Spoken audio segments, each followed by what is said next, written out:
For this video, we are going to take a look at the new PDF rules for Basic Battles version 2.0.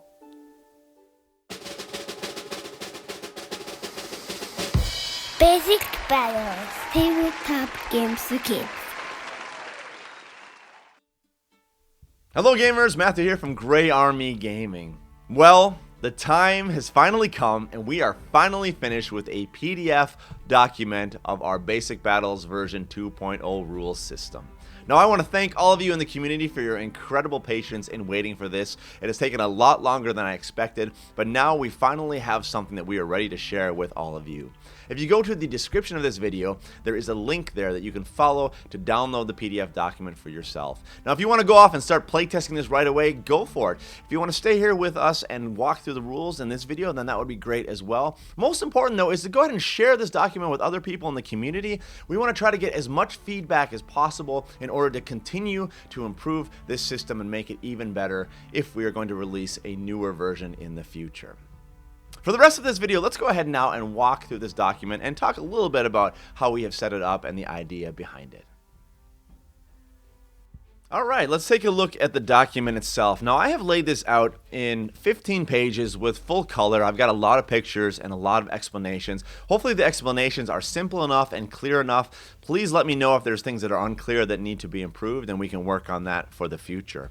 For me, the introduction was really important because I laid out kind of the history of Basic Battles, how this was born out of a desire to play wargaming with my kids in 2020 in the midst of the pandemic, and how I really wanted to try to create a simple, streamlined set of rules that is engaging, that can keep my kids entertained and focused as we play these games. Now, I've been surprised by the response by the gaming community, how so many people from all ages and all walks of life and all experiences with wargaming have really responded positively to this rule set. So there's really something fun here, I think, that we can run with and we can work and develop even more for the future.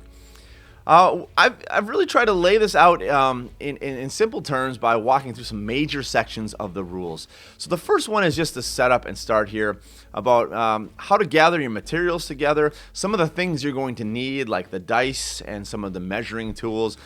These are mostly suggestions. You can go ahead and tweak them as much as you want. Any kind of measuring tool, for example, will work fine, although I found it's really helpful to have a 6-inch ruler or a 12-inch ruler. I've also talked a little bit about the surface on which you should play.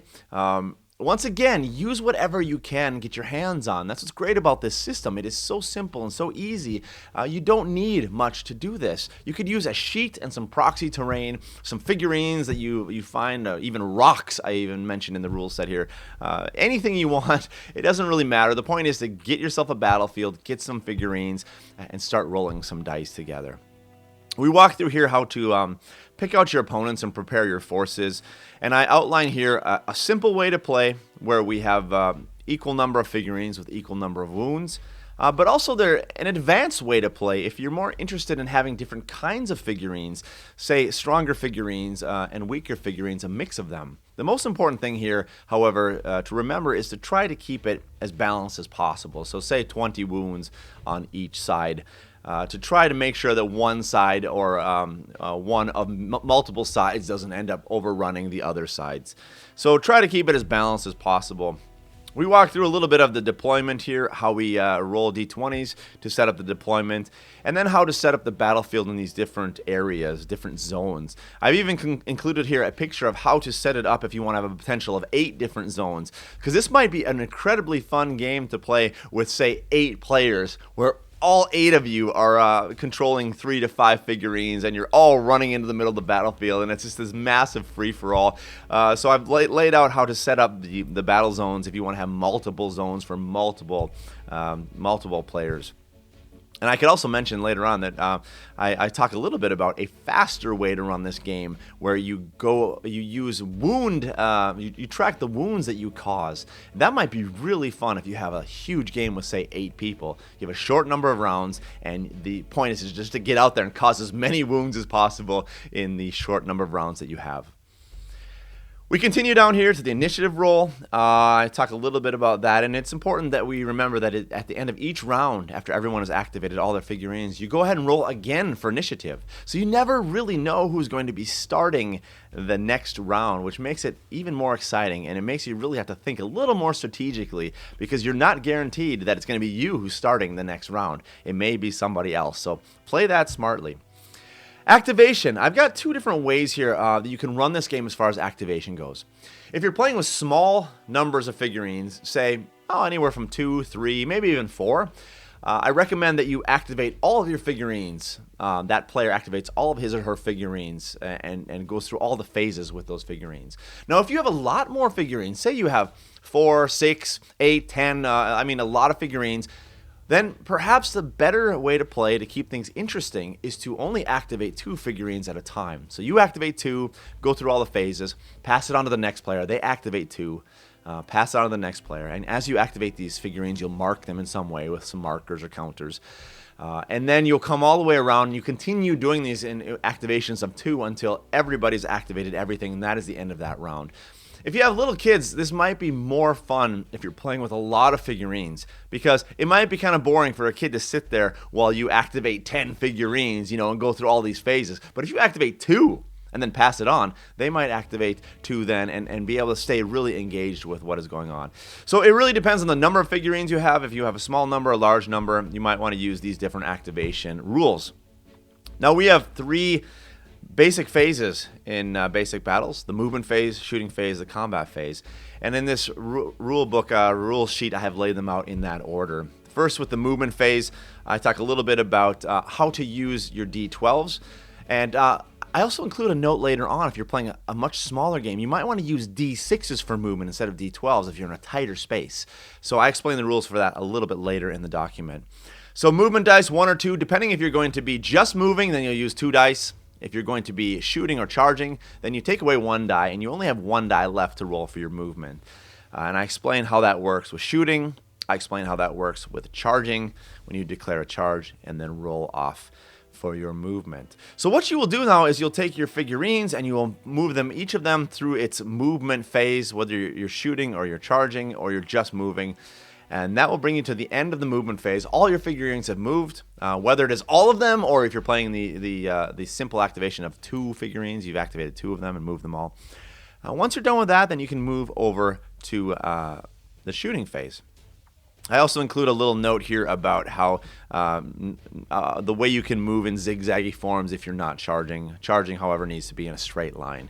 Keep that in mind as you are planning your charges. The shooting phase. When we go over the shooting phase, I've got some rules here about line of sight, what it means to not have line of sight. And then I include some rules here about shooting in range with some pictures. And this is really a good rule to try to help keep the power of the ranged figurines a little bit more under control. So if you are within 12 inches, and this is in the big game, you're going to be within short range. So there will be a 1d20 attack versus 1d20 defense. If you are in long range, 12 to 24 inches, well then the defender gets 2d20s and picks the higher of the 2. So it's like the defender has advantage at such a long distance because the defender is able to evade the shots better when they are at a longer distance. And anything over 24 inches is out of range and thus there cannot be shooting done at ranges over 24 inches. There's no pre-measuring this game, so you have to try to use your best guess when you are doing this, when you're trying to figure this out, and then go ahead and measure up and see what happens and roll based upon that. In the smaller game that I talk about later, the super small skirmishes, I call it, you might want to change your ranges: short range 0 to 6 inches and long range 6 to 12, and then anything over 12 is out of range. And that will be a way to keep the super small skirmishes even more exciting and engaging. You can't just sit in a corner and try to pick people off. You have to actually get close to people and engage with them. We move then into the close combat phase. And let's see, with this, I talk a little bit about the charging benefit. When you charge into combat as the charging figurine, you get 2 attacks. So there's always a benefit to be moving into combat, to charge into combat. The game really revolves around this exciting momentum of getting into combat and maybe even leaving combat to get into other combats, because you're always going to get a benefit from charging in. So I talk a little bit about that, a little bit about continuing a combat, and also about leaving a combat. And here I'm drawing on some rules similar to Dungeons and Dragons that you have. If you leave a combat, the figure or figurines that are remaining in combat, they have an opportunity to attack you as you leave that combat. And we call this attacks of opportunity, just like in the system for Dungeons and Dragons.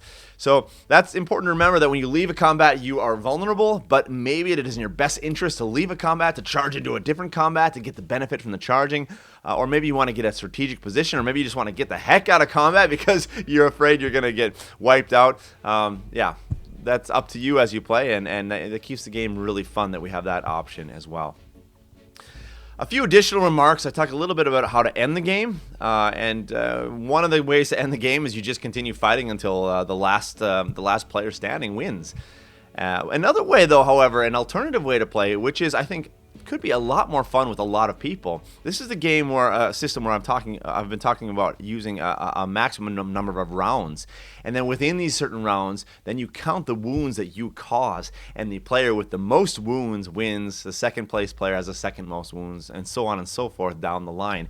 And this is a way for you to just throw yourselves into a combat with a ton of people, a ton of figurines, a short number of rounds, maybe 3 rounds, maybe 4 rounds, maybe 5 rounds, and you have to just get in there and cause as many wounds as possible.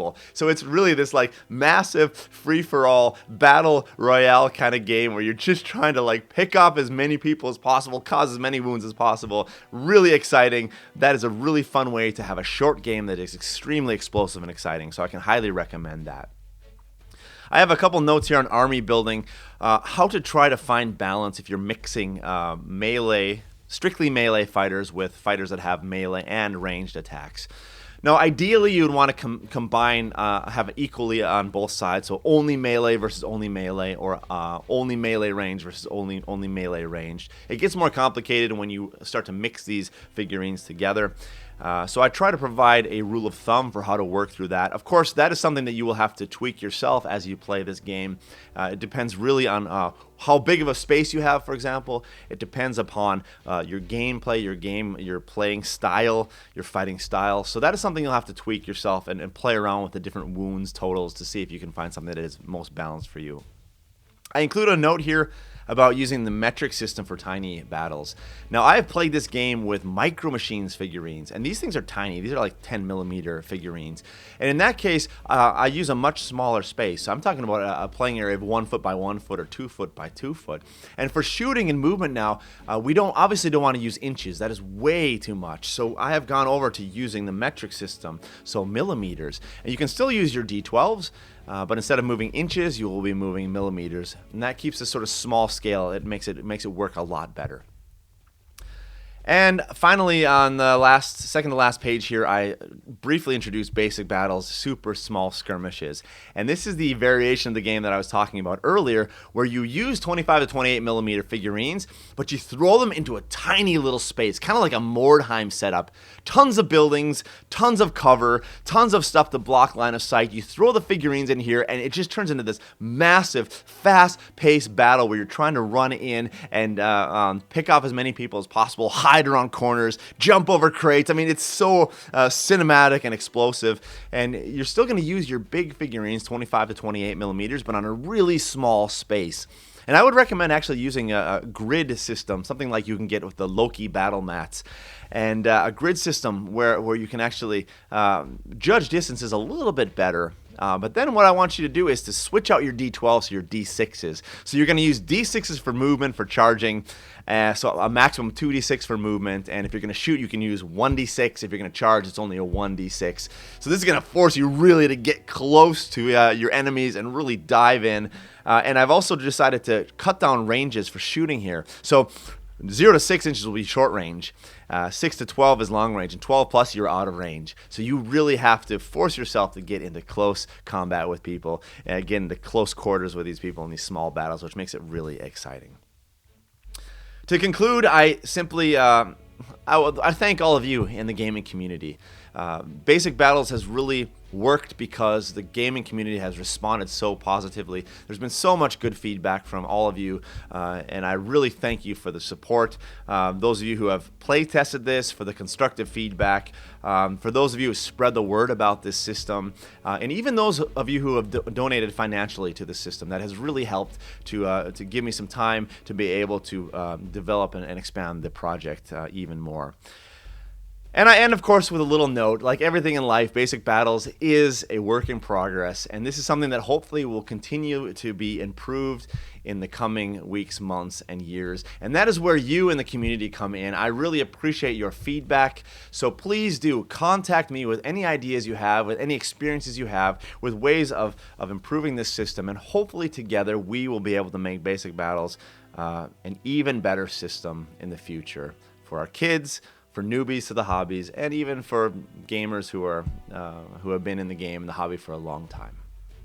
Well, thank you for joining us here today for this brief run through of the rules for Basic Battles 2.0. Like I mentioned, you can go in the description to this video and find a link where you can jump to a page where you can download the PDF rules. Please do take a look at those, download them, and give them a try. Let me know what you think. I would be happy to receive your feedback and to continue the conversation with you. And most of all, thank you for joining us here today at Grey Army Gaming for the future of gaming.